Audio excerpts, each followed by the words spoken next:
എന്താടോ നിനക്കൊരു വെപ്രാളം? ആകെ പെട്ട് നിൽക്കുക. അവനെവിടെ? അകത്തുണ്ട്.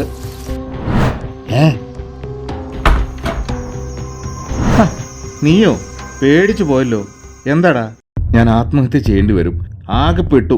വലിയ കേസാ വരാൻ പോകുന്നേ. കേസോ? എന്ത് കേസ്? സൈബർ പോലീസ് എന്നെ വിളിച്ചിരുന്നു. എനിക്കെതിരെ 2 കേസുണ്ടെന്ന്. എടാ, എന്ത് കേസെന്ന്? അത് ഞാൻ ഏതോ അശ്ലീല സൈറ്റ് നോക്കിയെന്നും പറഞ്ഞു.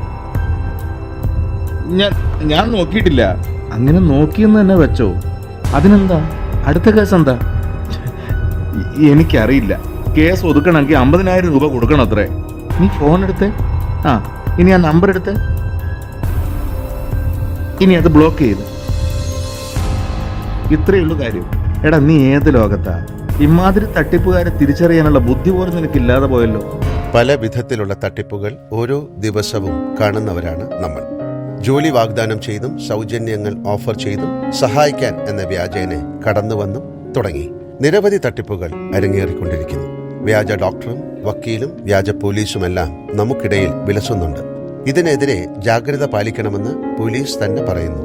വ്യാജമായി നിർമ്മിച്ച നമ്പറുകളിൽ നിന്നാണ് ഇത്തരത്തിലുള്ള ഫ്രോഡ് കോളുകൾ നിങ്ങളുടെ ഫോണിലേക്ക് വരിക. സൈബർ ക്രൈം സ്റ്റേഷനിൽ നിന്നാണ് എന്നൊക്കെ പറഞ്ഞ് വിളിക്കുന്നവരെ കരുതിയിരിക്കണം. യഥാർത്ഥ പോലീസാണ് വിളിക്കുന്നതെങ്കിൽ ശരിയായ നമ്പറിൽ നിന്നാണ് വിളിക്കുക. കൂടാതെ അവരുടെ വിവരങ്ങൾ പങ്കുവെച്ച ശേഷമേ നിങ്ങളോട് കാര്യങ്ങൾ തിരക്കൂ. ഇക്കാര്യം ഓർത്തിരിക്കുക. Let us change.